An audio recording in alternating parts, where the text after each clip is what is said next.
Thank you, Katrina. So we are recording this, but again, we can't see or hear the attendees, so do not worry, you will not be recorded. If you do have questions as we go here, please put them in the chat or the Q&A. Beth Mitchell and I will try to keep an eye on that and pass those questions along to Becky. We have kind of a process we're going to do there, but before we get started with all of those logistics, welcome to our webinar today. Again, we were just talking about how we struck a chord here clearly with the number of people that want to attend and hear about this. And yeah, as strange as it sounds, we're excited about that because we do talk about dying all day long, every day. And it is so nice that this part of it is that we can help people feel more comfortable. And we understand these are tough topics. We treat it with respect, but sometimes some humor just to keep us going. And so we'll get started. And if you have questions, put them in the chat in the Q&A. I think I'm gonna cover some of the legal side of things first.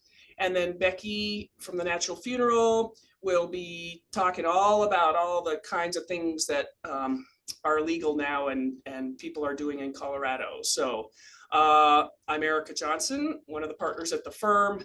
Beth, why don't you introduce yourself if you don't mind? Yeah, so for those of you who do not know me, I'm Beth Mitchell. I have been with the firm, I'm a partner with the firm. I've been with the firm for 20 years. And let's see here. What else do you need to know? I went to Drake University for my undergrad. I went to DU for law school.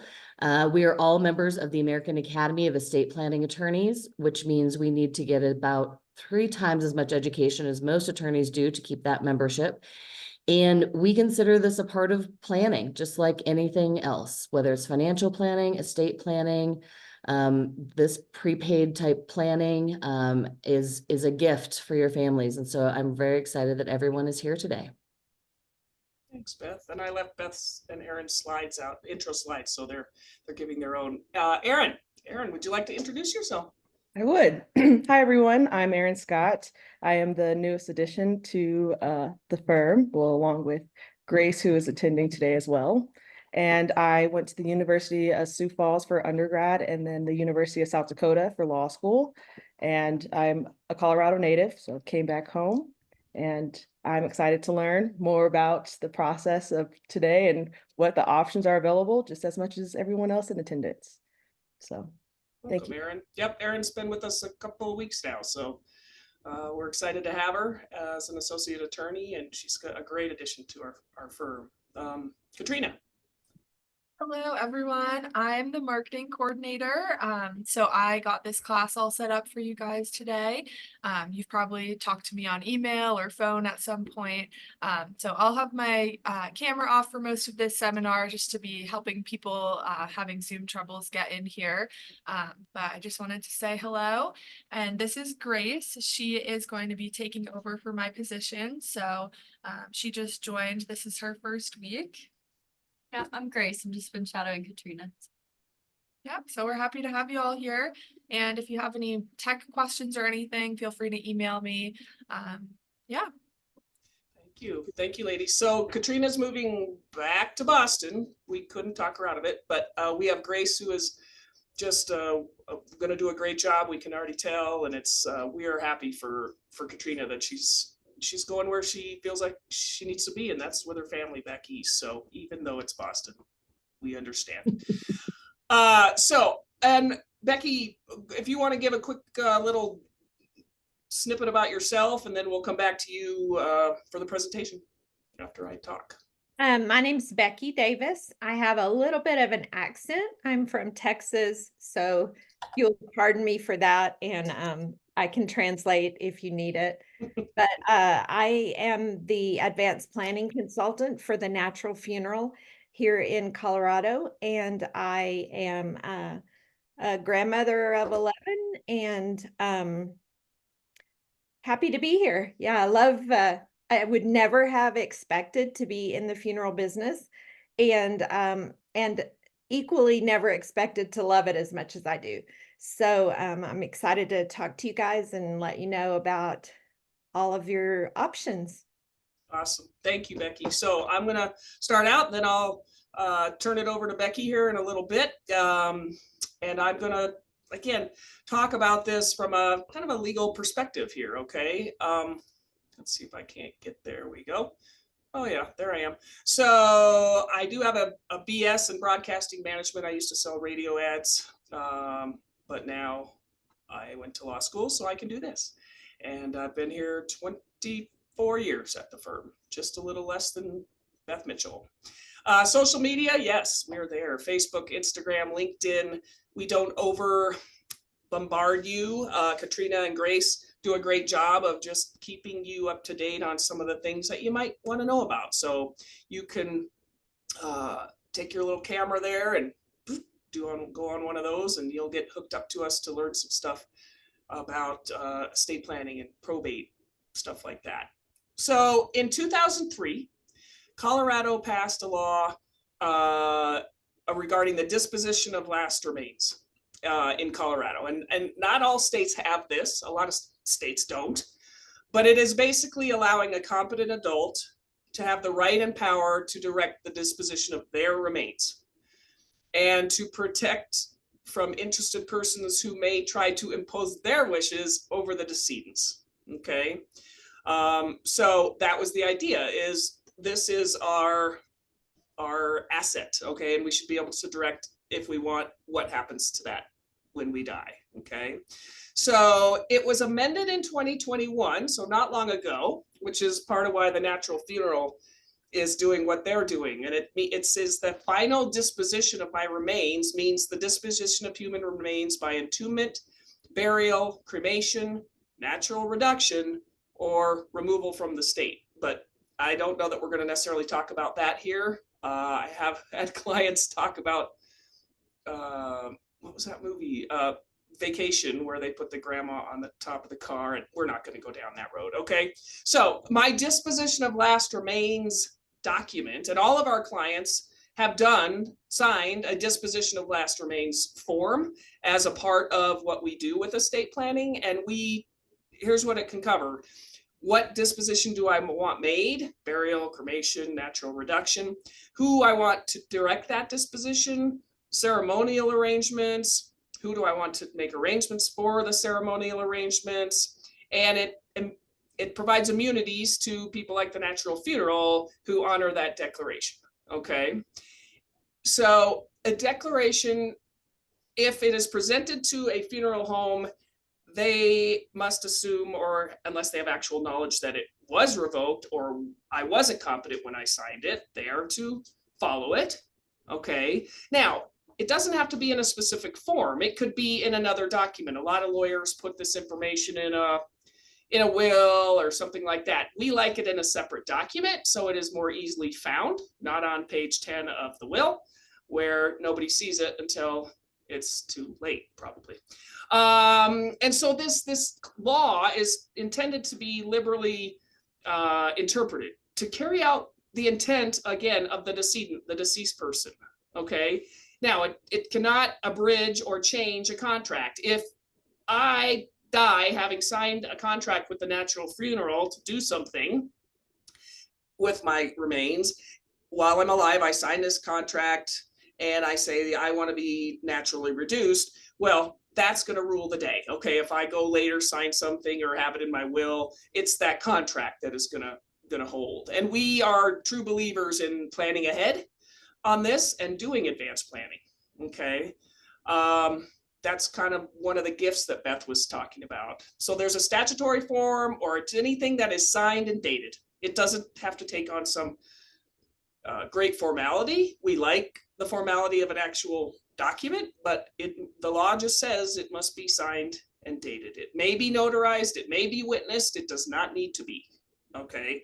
And if I want to revoke it, this is some of my favorite. I can revoke it in writing. I can burn it. I can tear it. I can obliterate it. I love it when the legislators must be down there going, well, what other words can we use to show that you revoke this document? Okay, obliterating, that was kind of a fun one. So anyway, if you want to revoke it, just like with all the estate planning documents we do, They're revocable, they're changeable, okay, as long as you're alive and competent. So again, I'm allowed to control my last remains. And if I haven't said, so let's say I die and I haven't said in writing who I want to make arrangements or who I want to be able to hire the natural funeral to make those arrangements, okay? If I've acted through a declaration, my declaration rules the day. If I haven't, who does the power vest in under Colorado law?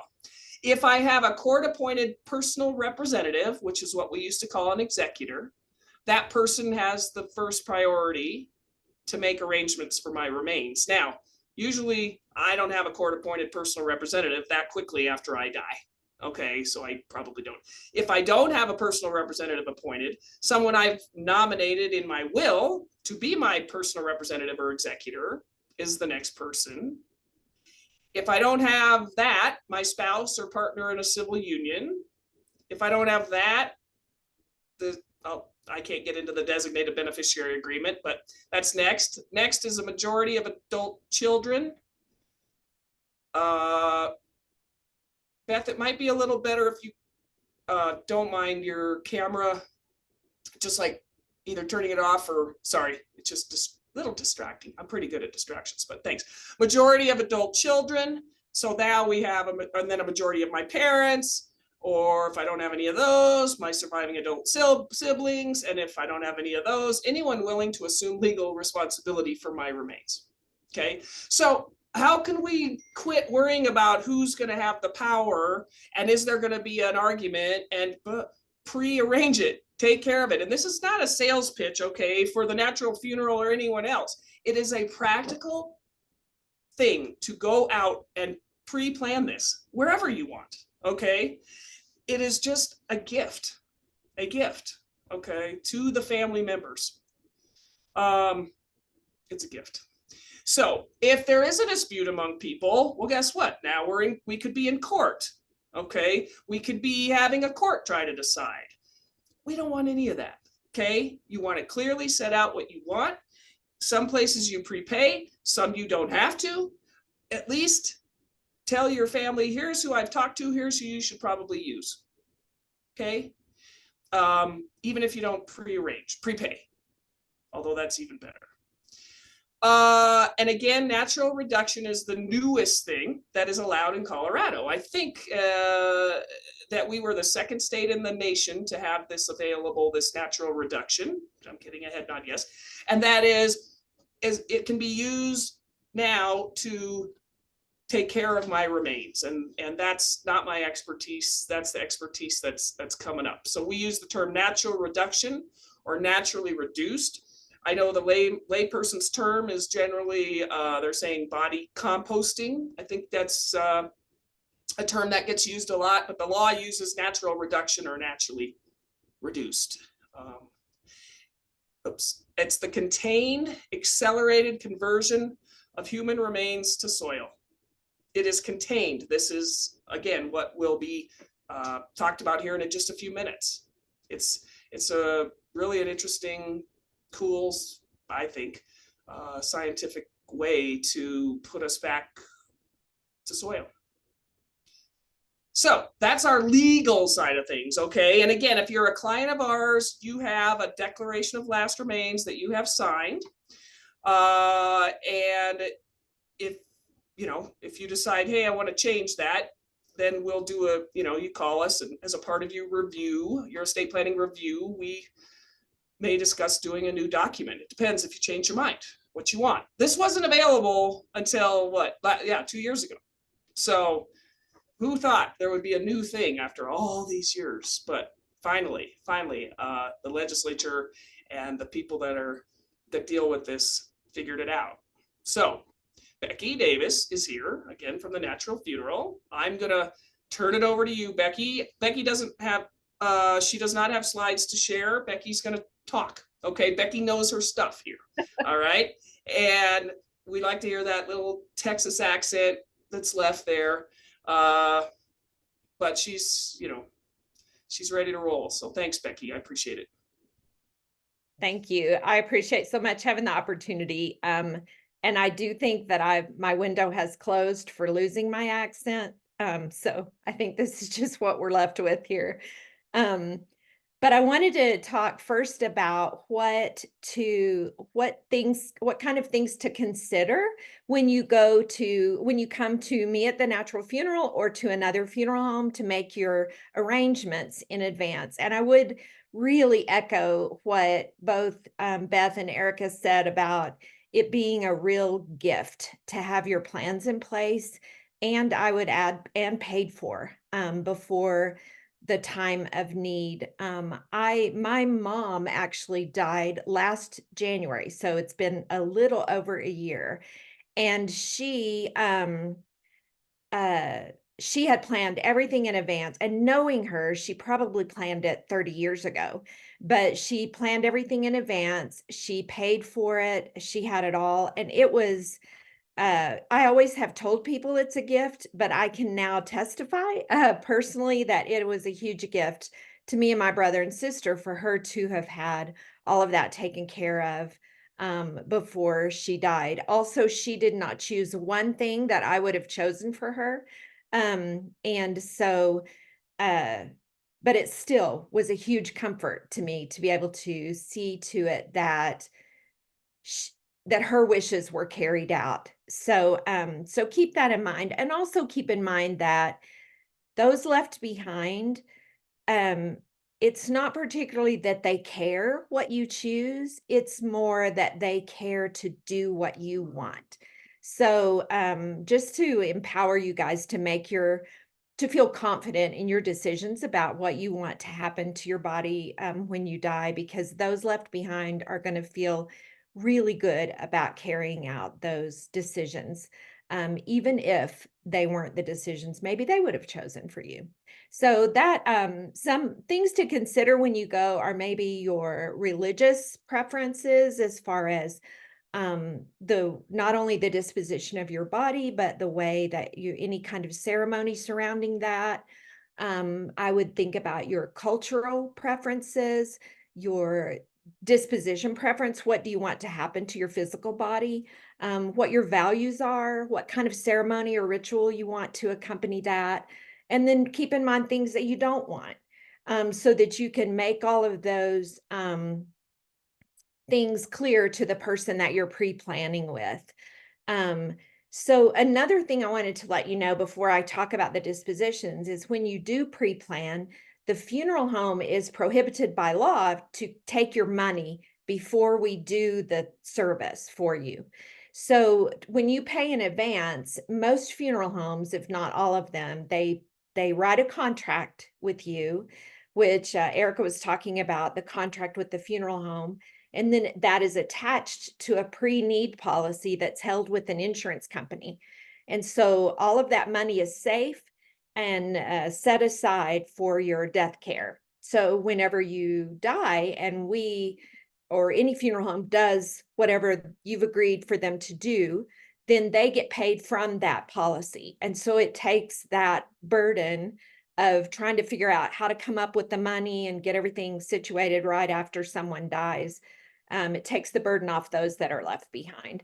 There's still plenty for them to do and plenty for them to think about. And in the midst of the grief, they still have plenty to do. So if you can take this thing off their plate, it truly is a huge gift to them. And I think you'll find that it's really a gift to you, knowing that you've done that for them.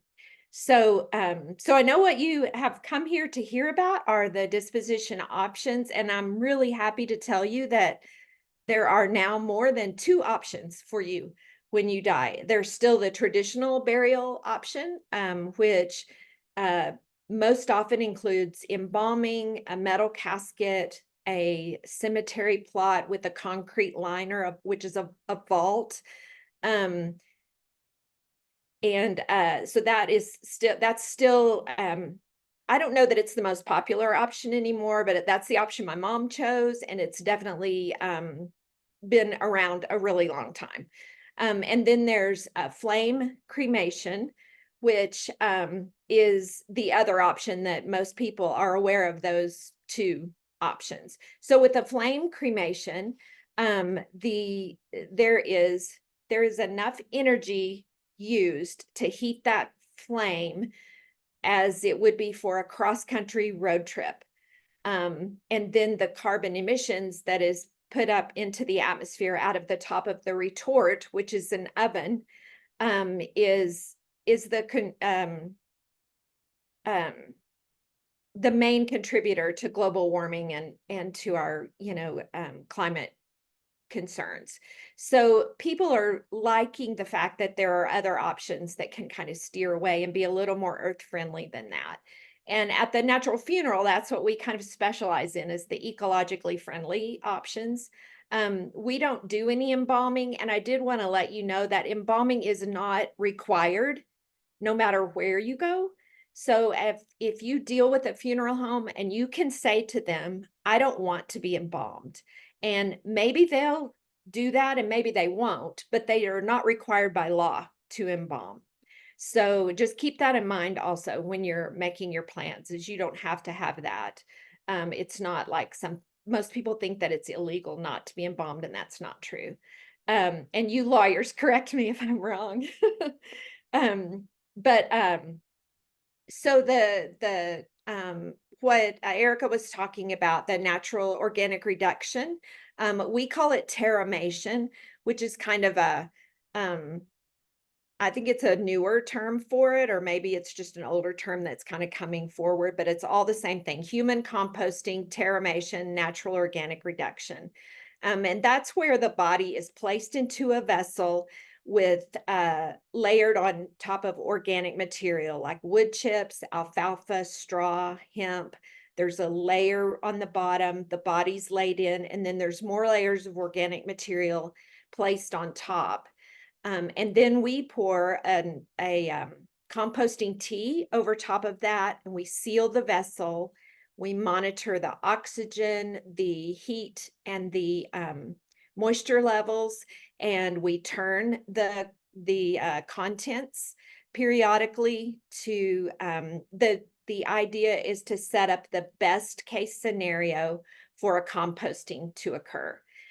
So to get everything as close to being perfect as we can for that to happen. And at the end of 2 to 4 months, the result is about 400 pounds of regenerative living soil that can be placed back into the earth to nourish it, which is, to me, that's what I've decided to do with my body. But but to me, it's I love the idea of going back into the earth to nourish it, and to just kind of keep that cycle of life going. I love that my dead body can be used to bring life, and so that's how that works. Any kind of medical hardware in the body, like an artificial hip or a knee or anything like that, we recycle with a medical recycling company. So that's kind of a beautiful way to also even put the metal part of our bodies back into the earth, so to speak, to nourish it so that other people can benefit from that. So that we have a care center in Arvada, and that's where those processes take place. And Erica was right that was legalized in September of 2021, and we laid our first body in a vessel. We call it a chrysalis vessel because that's where the transformation happens, in September of 2021. And since then, we've composted between 100 and 150 humans, and it's been a beautiful experience for us and for the families that we've served. A lot of our families have ceremony around that. So they may have a ceremony around laying their person into the vessel. And so we had a family where the gentleman that was composted was a young father, and he was a brewer. And he was, his story has been on the Denver news and is really a precious story, but his wife and his children had a ceremony around laying him in the vessel. And so we took one of our chrysalis vessels to an outdoor location. It was in the good weather times, and people came and they were able to help layer in the organic material. Part of his organic material was hops.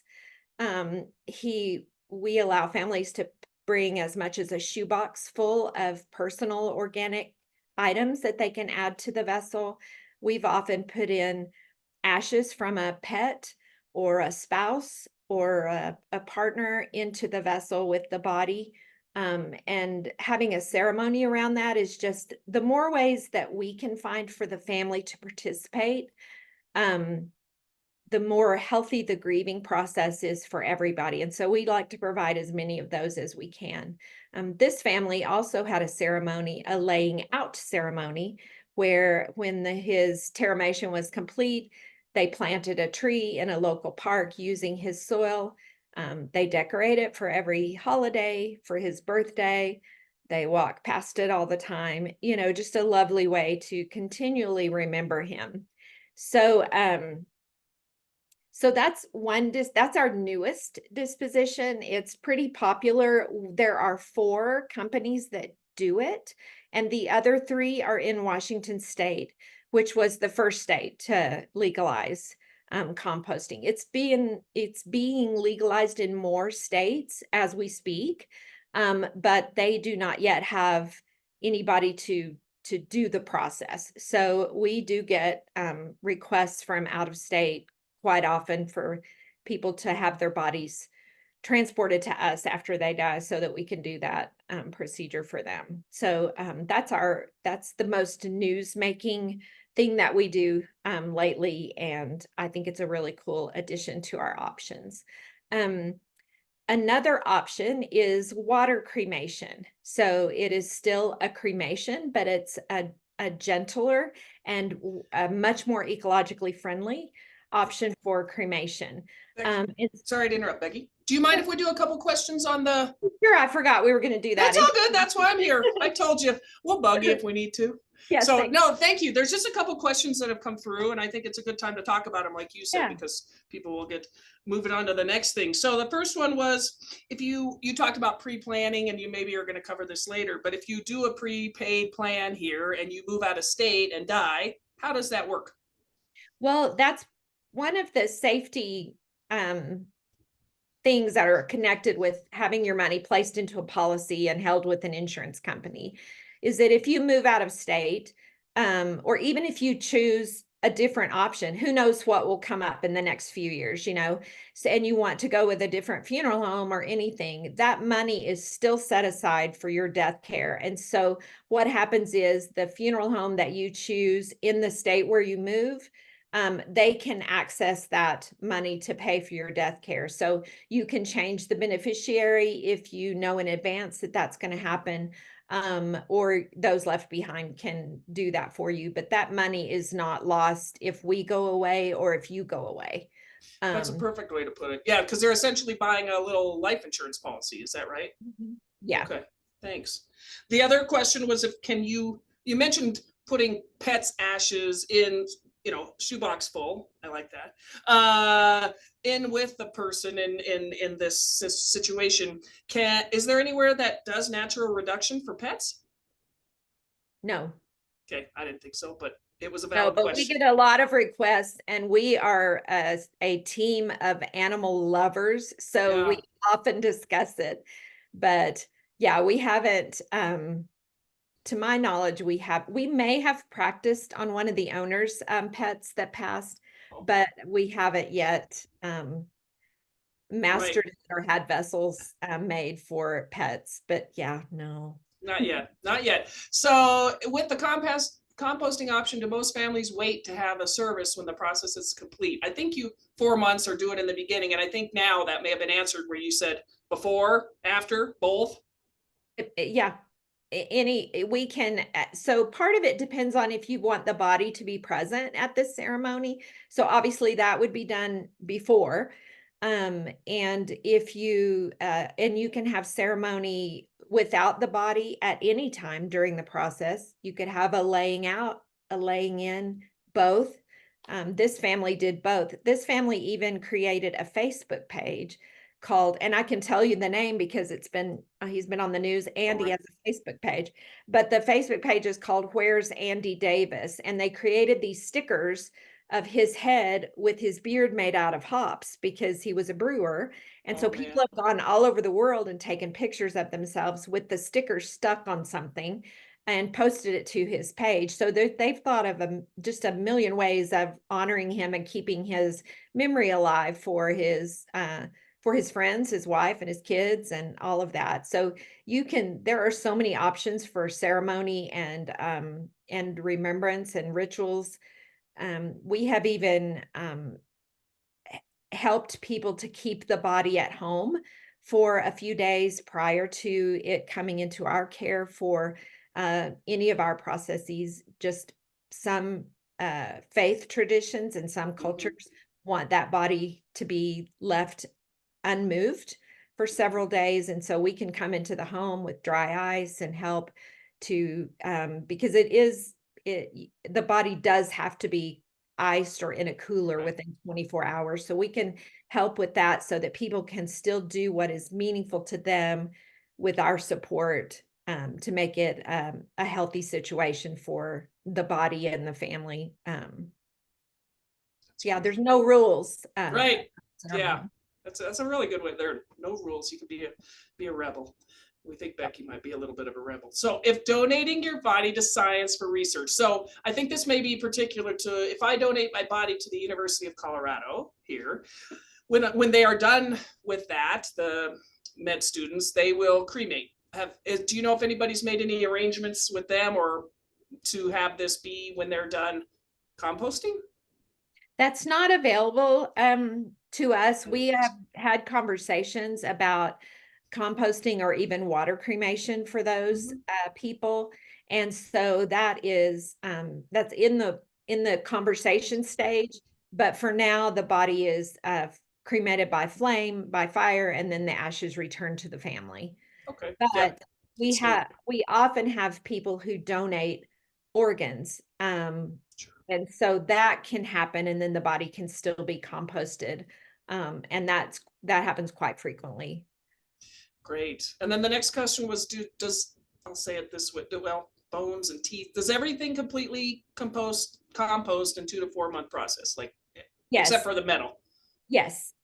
And so what we'll do is and by we, I mean the people at the care center. Right. I don't do that part, but what they'll do is there are siftings that happen along the way. And if there are any large pieces of bone, maybe that aren't composting as rapidly, then they will put those bones through a cremulator, which is what is used to ground the bones into a powdered form. That's where you get ashes or bone cremains.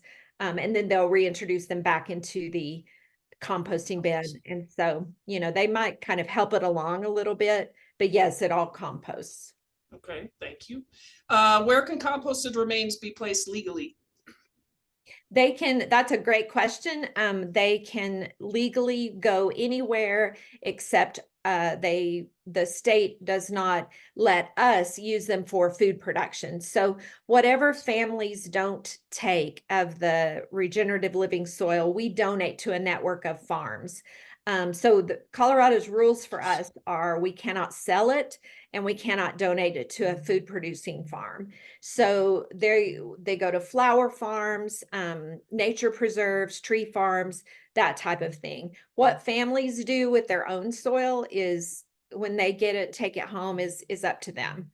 So Okay. I don't think there are regenerative living soil police that come around, but for us, we have those two stipulations that we follow, and we do follow those, and we donate all of it. We don't there's nothing that's thrown away or just piled somewhere. Okay, and do you know if other states have any, and you may not know because we are Colorado, I get it. Do you know if other states have any prohibition on having composted soil brought into their state? I don't know that there is any. Probably nobody thought of it yet. No, and it's just soil. So it's Yeah. not if you take cremains into another state, you have to kind of report those and fill out a thing, but there's no DNA in the soil. It's not it is soil. And so there aren't any restrictions that I'm aware of. Okay, thank you. And the container, the vessel, the chrysalis is made out of So our chrysalis vessels are made out of wood, but we have a liner inside. Obviously, the vessel itself would compost after a while, since it's just made of natural wood. So we do have a container that slips down inside, and that's what we can seal then and monitor all the oxygen, moisture, and heat levels. And but the chrysalis itself is it's 4 foot by 4 foot, and it's 7 feet long, and it has big wheels on the sides of it, big wooden wheels, and that's how we turn it. And so, yeah, if I can find a picture pretty easily, I can share my screen and show you a picture. And I think it's on your website too, for sure. Yeah, it is. It And definitely. this, and to confirm, you said the soil, what happens with the soil afterwards, the only prohibition that Colorado legislature came up with is that they don't want it where food is being grown, which probably was over necessary because it is soil. It doesn't have anything in it, but it was a comfort level, I think, with the legislators that they're like, oh, we can't put this. Is that Yeah, and I fair way think to say there's some I'm not a scientist, but there's some kind of metal component that's in there that also they feel is a protection that it goes away, but at the very first it's there. And so a lot of people think it's because there's a cannibalistic kind of quality to it, but that's not true. But yeah, that they just don't let us use it for food production. Nice. And then they don't let us sell it. So Okay, so I'm gonna let you move on to water cremation. I have some other comments but we're gonna come back to them because they aren't specific to what's to the termination. Thank you. okay. Thank you. Okay. Yeah. So water cremation is another pretty popular option because it's still the cremation, but it's just a gentler, easier form. Other ways people call it water cremation, some people call it aquamation, and some people alkaline hydrolysis. I always say alkaline hydrolysis is the fancy name for it. So that is where the body is placed into a vessel with 12 the way we do it. Now, other funeral homes do offer aquamation. And I don't know what their procedures are, but I'm going to tell you what ours are. And it's the same with terramation. Those 3 companies in Washington State that we're really good friends with, but they each have different ways of doing their terramations. So, so what I'm telling you is what we do, because that's what I'm familiar with. So we place the body in a vessel with 12 to 13 gallons of warm water. And by the way, that's the only energy that's used is to heat that water. So it's about like drawing a bath. And then we put 2 alkaline chemicals in, and it's potassium hydroxide and denatured alcohol into that water, and we seal the vessel up and we rock it gently back and forth. So about 4 degrees this way, 4 degrees this way, and that water just gently goes over the body. And at the end of 3 to 4 hours, the body's transformed into a liquid. And the skeletal remains, we remove and we dry and reduce those into a powder and those are returned to the family as cremains or ashes is what they call them with a flame cremation, which it's all just, it's bones. It's the bones that are left after the procedure. Ours are just white, and there's more of them because none of the bone is burnt away. So, and the water that's left, we neutralize it with vinegar and bring the pH balance down into a healthy space between 6.5 and 7.5 so that it can be put back into the earth as a fertilizer. And so all of the nutrients that we have in our body are then purposefully reintroduced back into the earth in that way, which I think is beautiful. Again, all the medical hardware is recycled. And an interesting fact is that an average size human can fertilize the liquid essence from a water cremation, or the average size human can fertilize a 600-acre flower farm for up to a year. And so I just think that's such a beautiful picture of what can happen. And the same rules apply to our liquid essence. We cannot sell it or use it for food production, but we donate what the families don't take to that same network of farms. For every 100 pounds of body weight, there's about 25 gallons of liquid essence. So it's quite a bit of this. This is how sciencey I am. I'm like, oh, we really are a lot water, mostly water. So I think it's fascinating how much is produced by that. And so most families, that's a whole lot to take home and use because it is so nutrient rich that the dilution rate for houseplants is like 400 to 1. And the shelf life is about a year. So it's a lot for a family to use up in 1 year. So our farms love getting that as well. So that's how the water cremation takes place. It takes about the same amount of time as a flame cremation. So sometimes that's appealing for people because the process happens more quickly than the terramation. So yeah, that's how the water cremation works. So I Oh, did. thank you. Yep, sorry, I'm a Yeah. little slow on the uptake All there. right. Well, I don't know that we had necessarily any, well, I have a question. I don't believe the law changed, well, not that you're the lawyer, but I think the water cremation was not based on a new law. It was based on a new technology. Would that be a fair way to say it? Or do you know if the law changed to allow it?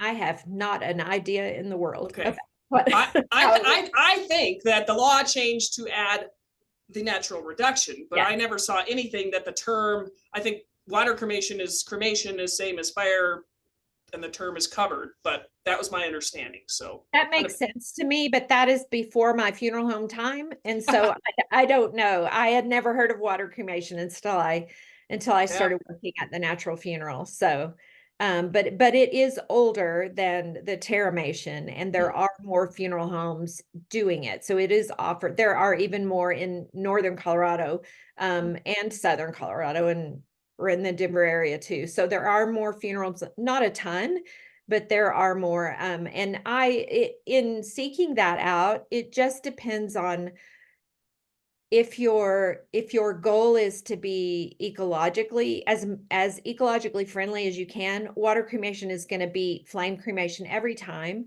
But from what I understand, a lot of funeral homes use 300 or 400 gallons of water as opposed to 12 to 13. And so that's a lot of water to heat up. So I would ask those types of questions. If you're calling other places to see about water cremation, just ask those questions and note what's most important to you. No judgment, choose what's best for you. But yeah, that's a good question to ask. That's a good one. Yeah, because the technology is new, different ways of doing it. Not everybody's using the same technology for this, I believe. Yep. Oh, we have an answer. Alkaline hydrolysis was legalized in 2011 in Colorado when the state changed the definition of cremation. I should know that. Thank you, Sue. Yeah. Beth, did you have some comment, or Erin or Beth? Or Yeah, actually, so I was going to ask how many funeral homes offer the water cremation, and if there's choices with regard to where where the water can be used. Like you said, you have that network of farms. I'm familiar with, excuse me, Be a Tree, and I think that they have some preserves that they use. I didn't know if the family can they be that specific in the choices? There's with us, and I'm not sure about Be a Tree. We're good friends with Be a Tree, and I'm pretty sure I know the barrel preserve that they donate to. We also donate to that one. But we don't give our families an option, and it's at the request of our network of farms. Several of them are small working farms, and so to have people coming to kind of be where their person is disruptive. So they are thinking about ways that they might be able to honor that request, where maybe they had a day a month set aside for families to be able to come and just have a picnic on their land, or just sit in their cars or walk through, but right now they prefer to remain anonymous for that reason. It's understandable. Yeah. Yeah. The other question, well, there were a couple comments, and I'm gonna handle this one about the situation in Florence, Colorado. It was not a human composting place. It was a funeral home. And I mean, I guess if you want to speak to it, you can, but I'm going to say it doesn't have to do with what we're talking about here today. It doesn't, and I have spoken to it a million times, so. Okay. But they were a natural burial place. So what they did, and when we are also a full service funeral home, so there are similarities in what the purpose was supposed to be, is natural forms of disposition. They did, I believe, earth burials and flame cremations, but what they did not do is adhere to the law of refrigerating a body, and just they did not do anything right. And maybe they did at first, but we do not stack our bodies in a building. I actually had a gentleman ask me this week how long his body would be stacked before we were able to put it into the water cremation vessel. And I just said, we don't stack bodies ever for a moment. We treat our bodies with the utmost of respect and honor. And we have a cooler with, there's shelves, and nobody's piled on anybody else, and nobody's disregarded at all. We have a lot of respect for our bodies that we're caring for. And so I don't know why Right. or They any broke of the law. that. They If I broke may the say, law they on broke the so law. many It's like levels. saying that all lawyers are bad or Yes. all, yeah, they broke Yes. the law, and it's horrible. Don't get me wrong, but Yeah. it's not because of the process or they broke the law. And that, Yeah. And we don't have any relation to them, Right. any connection to them at all, other Right. than keeping to have to explain about yeah, how we. I get it. Yeah. And making everybody think. Mhm. Anyway, I think we covered that good. Are you going to talk about natural burial in the ground? Yeah, that's what I was going to talk about next. Thank you. Yeah. So that's the other eco-friendly option that we offer is just a simple earth burial. And so, and by simple, they are so beautiful and meaningful, but it's where the body is just placed into the ground. So there are different cemetery options for that. Some cemeteries do not allow that at all. Some will have a hybrid green burial option to where the concrete vault maybe is a dome that's placed over top of the body, so the body's still next to the earth, but the dome is there for protection from, I don't know particularly what, but settling. It helps them keep everything. So, a cemetery is so manicured and groomed and beautiful in that way. And so that a dome helps that, or a concrete vault. And then there are cemeteries that will have a green section, or they're just a green cemetery. So we have done burials in the hybrid locations, and also green cemeteries. So the body is it's always, I think, shrouded or placed, maybe not always. If it's in a pine box, we also offer a pine box, which we use wood that's native to the area that will break down as quickly, as possible. It's a decades-long process for the body to go back to the earth in an earth burial, but that is what happens. It's not restricted in any way. Like I said, we don't do any embalming, but we'll put either a shrouded body just into the grave on the ground and then cover it with dirt, or we'll put maybe a willow carrier where the body's laid in the carrier, the shrouded body, or a pine box. Those are our three most popular options. I did witness a green burial with a guy that was placed in a cardboard casket, which those are often used for a flame cremation as well. But this gentleman was, again, a young dad, and his kids decorated his cardboard casket. So it was decorated in all different colored markers, and there were pictures drawn on it. And so that was a really beautiful way for the family to be able to participate in his burial. But yes, we do those quite frequently. A lot of people love that because then there's a place for people to go to kind of visit them. And that's important to a lot of people. A lot of people do not want that because they don't want to take up the space. So again, it just depends on what's important to you and what is important to your family. There's a 9-year-old boy that is buried in Lyons Cemetery.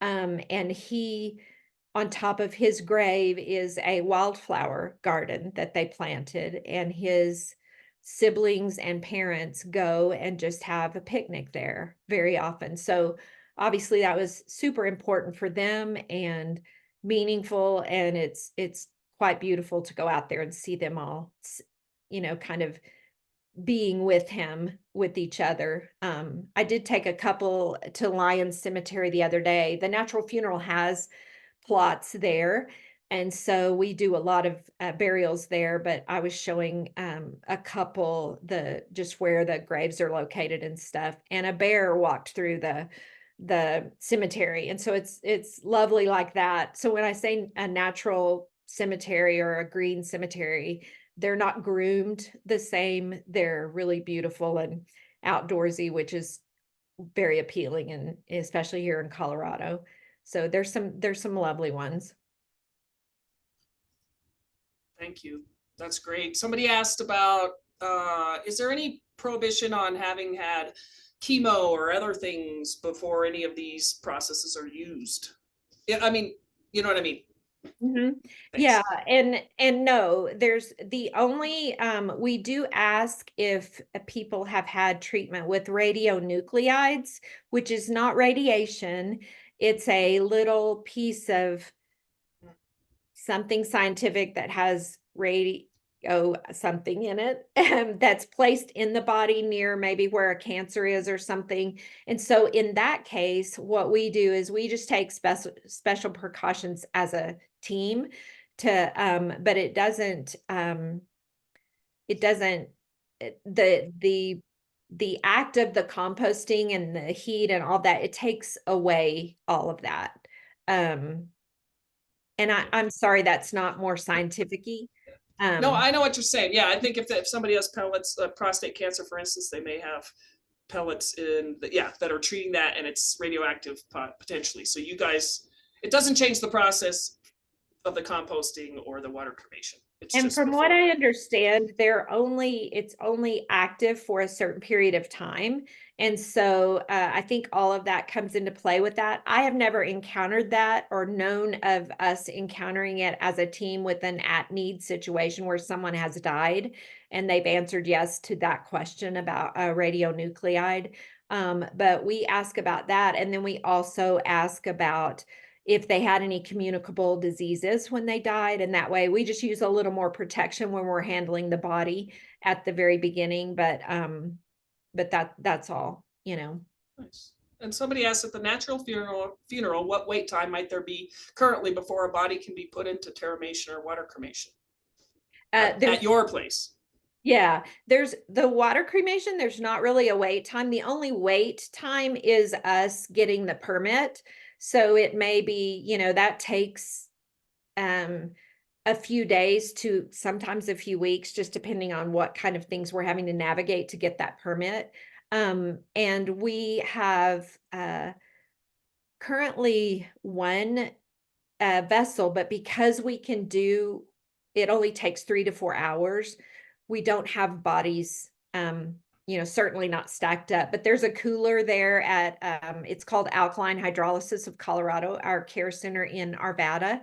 And they have a cooler there, and they usually, it's not, they almost always can get to it within a week. And then with the composting, if all of our vessels are full, then we make another one. So yeah. Perfect. That's helpful. Right now, there's no wait. Okay, and somebody asks if the bodies are bodies ever cremated together? I know they aren't, well, you can answer that. No, Nowhere, right? Like, I think it's I don't that I imagine know of. anywhere. Yeah, I don't know, but no, we don't.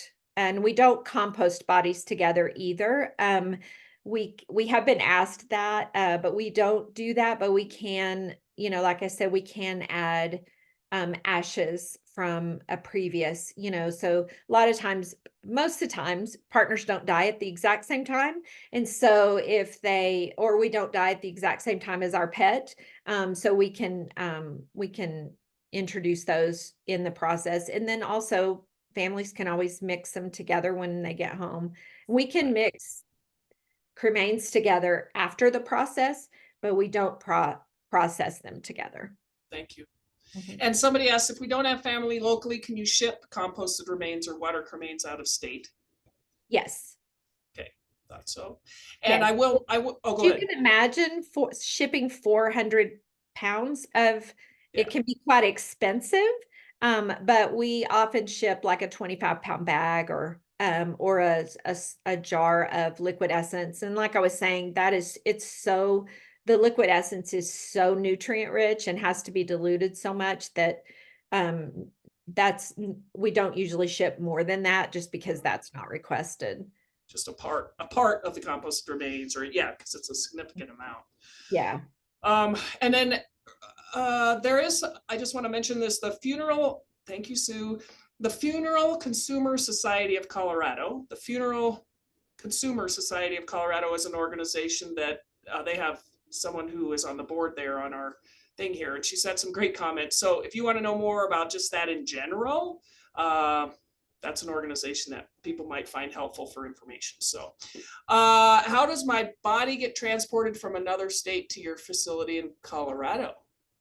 So what we would do is work with a funeral home in that state where that person dies. So wherever you die, that state has to report the death and get death certificates and that type of thing. And then they would also obtain a permit for the shipping. And then they ship the body we just pick it up at DIA, bring it to Arvada. I can make those arrangements in advance by calling a funeral home, saying, what would your charges be? And then we kind of add that to the policy. And that way, when the person dies, they only have to call one funeral home and they don't have to navigate all of this. And then we can work out the transportation and with the other funeral home, which is a gift to the family to only have one place to have to talk to. So, but I've found it's typically right now around $3,000 to do that. And we usually pad it so that for inflation and that type of thing, because it's not a guaranteed price. I didn't mention this before, but the contract does guarantee the price of like if you chose a human composting, whatever was in that contract, the price for the composting, if you die 30 years from now, like my mom did, you're paying today's prices for it. But things like working with a funeral home out of state or flight arrangements to fly your body, those things are not something we can guarantee because we have no idea. So those are in kind of a section of the contract that's non-guaranteed items, but the money's still set aside and it can either go towards it or pay it in full, and then the leftovers returned to your family. So just, yeah. Do you mind talking? We're getting a lot of questions about cost. And I realize, it's get a ballparks where nobody's going to hold you to this. I will make sure nobody holds you to this. Just if you can give us some ballparks. Yeah, I can give you I'm happy to give you any prices, and they're also on our website under the services tab. The general price list is there. Perfect. We have a little bit of a hard time with a general price list because we do offer so many things. And also, if you have a thing that we don't offer, we will entertain it and figure out how to do it if we can. So, so that makes it's not really a click off all these things. And this is what is another maybe difference in the natural funeral and a traditional funeral home. But the basic package for like a human composting. And so that includes all of the basic services of the funeral home, which is picking up your body and bringing it into our care, the disposition itself, the composting. It would include filing the death with the state, getting a permit for the composting, a copy of the death certificate, one certified copy, and then you can add more copies, an obituary, things like that. It's all written on our price list if you want to look at that, but it includes all of that. So for composting, it's $7,900. For water cremation, it's $3,900.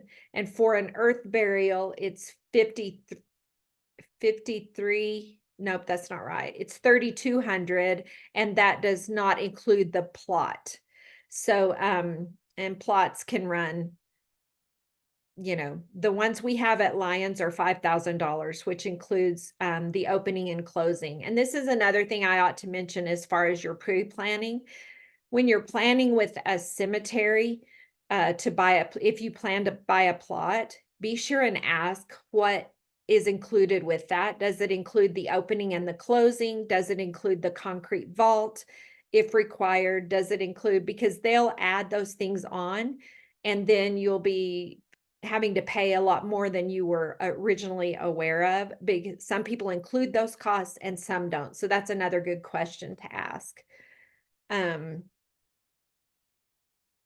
Yeah, so I think, so those are our basic, a flame cremation, which we do offer. We don't do those, but we partner with a crematory that will do those.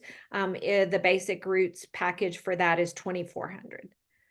Thank you. That's super helpful. So again, their website has all that information. So you can look there. They can also make an appointment. People are asking about, okay, well, who do we talk to? And I think they talked to Becky Davis at the Natural Funeral. Is that correct? Yes. Yes. And my email is becky@thenaturalfuneral.com. Or you can get on our website and fill out the contact form that way, and I'll get that. So there's also a place on our website under the pre-planning section where you can actually link to my schedule and just schedule something. So it's pretty easy to get a hold of me, and I'd love to visit with any of you about how to get your plans in place. So it really is a nice, I did, after my mom died, I came home and got all my plans in place. And just,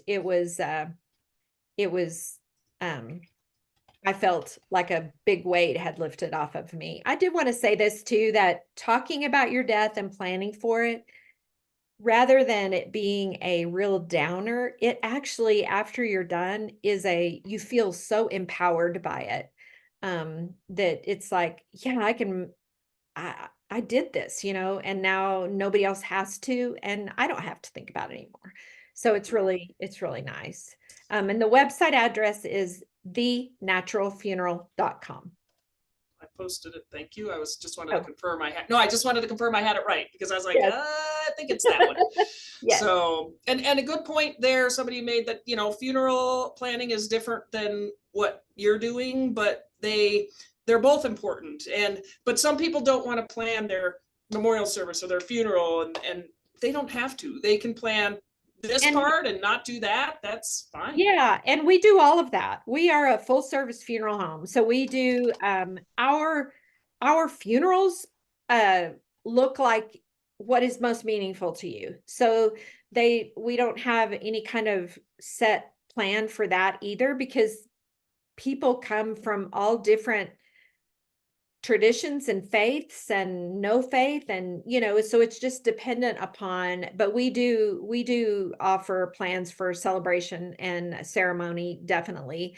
We have a beautiful service. I don't know if you mind me sharing about it. It's not at all. Reverent body care, where we will have the body in our chapel, and the very closest people to that person can come in and spend time with their physical body before they move on in their journey. And it's a ritual of care for that person and respect. And lots of times people will wash the hands and the face, and we wash the body for cleanliness, but this is more of a ritual washing, or some people will comb the hair and fix it or do, it's just to spend time with that physical body in a tangible way, that I've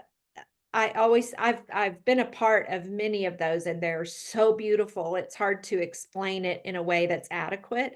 There is information on the website about it, but no one has ever walked out of our chapel and said, I wish I hadn't done that. So we're really big on ritual and ceremony, and we can help with all of those things. We can coordinate food and a location and flowers and all of that, and we do it often. So it can be outdoors, indoors. We don't have a like a big facility, but we have relationships with venues. And then, of course, the best time to die in Colorado is in the summer because there's just so many beautiful outdoor options for celebration and ceremony. So, yeah, so we can do all of that. That's great. That's super helpful. And I know some people are asking more specific questions. And so what I would urge them to do is to contact you with the Natural Funeral to talk about if they can be there, what parts they can be there. Like you just explained some of that, but I think it'd be better that they reach out to you, have that conversation to you can talk about the options, and we Yeah. appreciate that you're available to do that. And I'd say Yeah, any and- funeral home is probably going to have somebody who does that. They will, yeah. They if they're smart, they will. Right. But yeah, and it's called an advanced planning consultant or an advanced planner. And so yeah, any funeral home should be able to help you with that. And like I said, there's a connection to I think I gave you my email, but then you can always connect with me through our website. Yeah, perfect.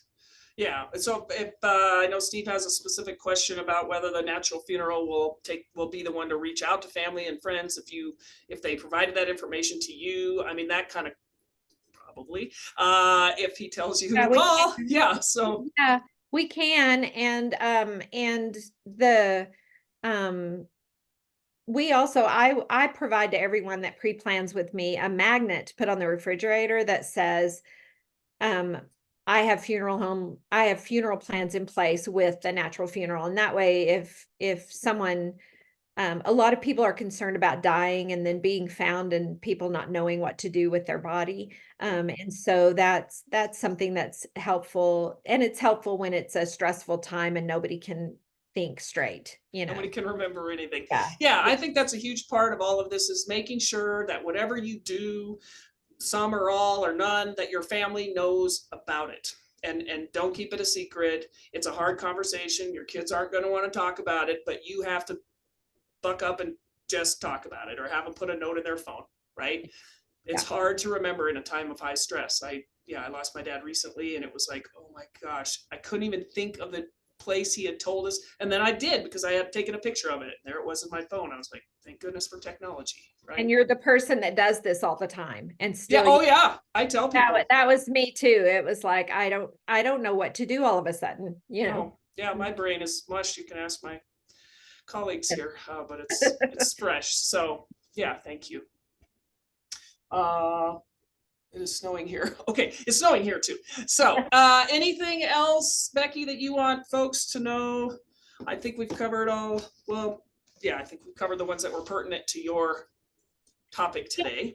Yeah, and I did write down a few other things that I thought I would just kind of tweak your interest in a little Yeah, bit. great. I just helped a family plan who's wanting to be part of the coral reef. And so we put plans in place for me to be able to ship their cremains to the place and they are planned to be part of a coral reef. So that is an option. We have done open pyre cremations. So that is also an option. And that's actually on our price list if you're interested in that. A lot of people call me and tell me they want to become a tree when they die, and we can't really make you into a tree. That's not an option that we have. But with the with the liquid essence or the soil, you can definitely nourish a tree. And then scattering cremains, which you spoke about, Erica, too, about I know that